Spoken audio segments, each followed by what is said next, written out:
दिल्ली में केवल 2200 कोरोना के केस आए हैं। संक्रमण दर भी घट के पिछले 24 घंटों में केवल 3.5% रह गई है। लेकिन इसका मतलब ये नहीं है कि कोरोना का खतरा टल गया, वो अभी भी है। हमें कोरोना से बचने के सभी उपाय करने हैं। अब दूसरी बात, चिंता की बात। आज से दिल्ली में युवाओं का वैक्सीनेशन बंद हो गया है। केंद्र सरकार ने युवाओं के लिए जितने वैक्सीन भेजे थे वो ख़त्म हो गए हैं।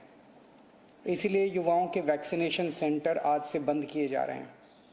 कुछ एक वैक्सीन की डोजेस बची हैं, वो कुछ एक सेंटर्स में दी जा रही हैं, वो भी शाम तक ख़त्म हो जाएंगी। कल से युवाओं के वैक्सीनेशन के सभी सेंटर बंद हो जाएंगे। मुझे बेहद दुख है कि हमें वैक्सीन ख़त्म होने के कारण युवाओं के वैक्सीनेशन सेंटर्स बंद करने पड़ रहे हैं। हमने केंद्र सरकार को भी लिख के बताया है। केंद्र से हमने और वैक्सीन मांगी है। जैसे ही हमें और वैक्सीन मिलेगी, हम फिर से ये सेंटर शुरू कर देंगे। दिल्ली को हर महीने 80 लाख वैक्सीन की ज़रूरत है, 80 लाख डोजेस की। इसके मुकाबले मई में हमें केवल 16 लाख वैक्सीन मिली और जून के महीने के लिए केंद्र ने दिल्ली का कोटा और भी कम कर दिया है। केंद्र सरकार से हमें जो चिट्ठी आई है कि जून में हमें केवल 8 लाख वैक्सीन दी जाएगी। मई में 16 लाख दी थी, जून में 8 लाख देंगे। अभी तक हम दिल्ली में टोटल 50 लाख वैक्सीन लगा चुके हैं और दिल्ली के सभी एडल्ट्स को वैक्सीन लगाने के लिए हमें 2.5 करोड़ और वैक्सीन चाहिए। अगर इसी रफ्तार से दिल्ली के एडल्ट्स, अगर इसी रफ्तार से हम चले, 8 लाख वैक्सीन हर महीने मिली, तो दिल्ली के एडल्ट्स को ही वैक्सीन लगाने में 30 महीने लग जाएंगे, 30 महीने से भी ज़्यादा। तब तक तो न जाने कितनी और कोरोना की लहरें आएंगी, न जाने कितने और लोगों की मौत हो जाएगी। तीसरी लहर से दिल्ली और देश को बचाने का एक ही तरीका है, कम से कम समय में अधिक से अधिक लोगों को वैक्सीन की सुरक्षा दी जाए। बेड, आईसीयू, ऑक्सीजन, दवाई, इन सब की तैयारी तो हम लोग कर रहे हैं, लेकिन कोरोना के घातक असर से बचाने में वैक्सीन ही सबसे ज्यादा असरदार हथियार है।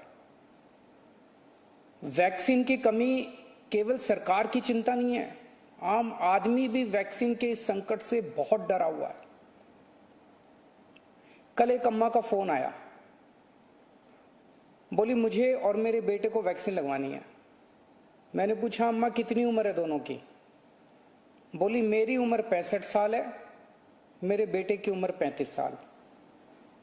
मैंने कहा अम्मा युवाओं की वैक्सीन तो खत्म हो गई, आपको लगवा दूंगा। थोड़ा सोच के बोली अच्छा मेरे वाली वैक्सीन मेरे बेटे को लगवा दे, वो नौकरी के लिए घर से बाहर जाता है, मैं तो बूढ़ी हो गई, उसे तो आगे परिवार भी संभालना है, इसलिए उसका सुरक्षित रहना जरूरी है। ये सुन के दिल में बहुत पीड़ा हुई। आज वैक्सीन की कमी की वजह से देश में बेहद मुश्किल हालात पैदा हो गए। अगर देश में किसी पिता, किसी बेटे, किसी भाई, किसी माँ, किसी बहन के सामने ये धर्म संकट है कि वो खुद वैक्सीन ले या अपने परिवार के युवाओं के लिए छोड़ दे, तो इससे ज्यादा दुखद बात और क्या हो सकती है। कोरोना से लोगों की जान बचाने के लिए हमें देश में वैक्सीन की उपलब्धता तुरंत बढ़ानी पड़ेगी। इसके लिए केंद्र सरकार को मेरे 4 सुझाव हैं। पहला, भारतीय बायोटेक कंपनी जो कोवैक्सीन बनाती है, वो अपनी वैक्सीन का फॉर्मूला दूसरी कंपनियों को देने को तैयार हो गई है। देश में वैक्सीन बनाने वाली ढेरों कंपनियां हैं।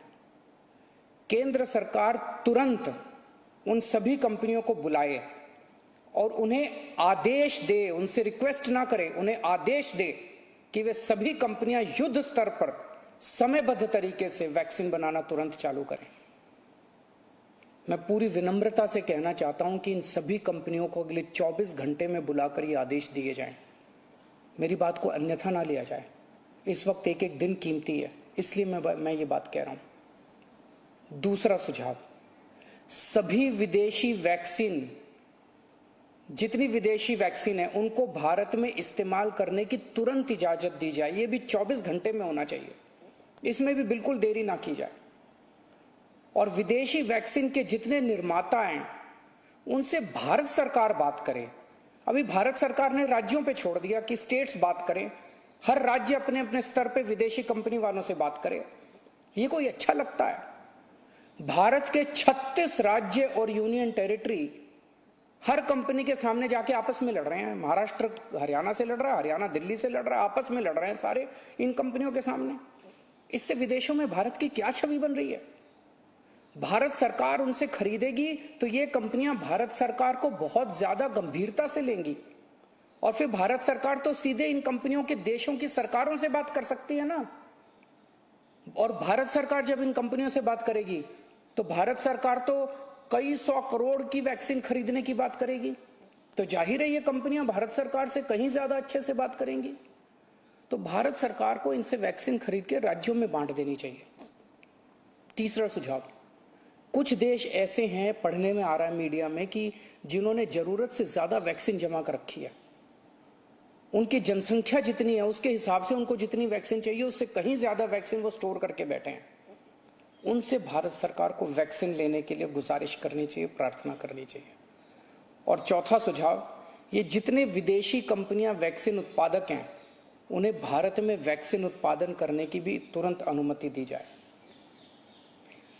अंत में मेरा केंद्र सरकार से यही अनुरोध है कि दिल्ली को तुरंत वैक्सीन उपलब्ध करवाई जाए ताकि हम फिर से वैक्सीन लगाना चालू करें, अपने वैक्सीनेशन सेंटर खोलें और दिल्ली का वैक्सीन का कोटा भी बढ़ाया जाए।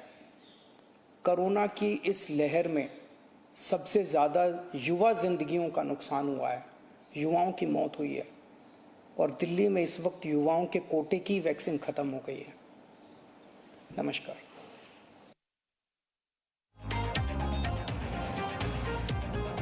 अब सुन रहे थे दिल्ली के मुख्यमंत्री अरविंद केजरीवाल, जिनका कहना है, कुछ सुझाव उन्होंने केंद्र सरकार को दिए हैं कि युद्ध स्तर पर वैक्सीन का जो प्रोडक्शन है वो शुरू किया जाए और दूसरी कंपनियों को आदेश दिया जाए कि वो भी यहां पर वैक्सीन का प्रोडक्शन जल्द से जल्द शुरू कर दें और विदेशी कंपनियों को भी भारत में उत्पादन के लिए अनुमति मिल जाए।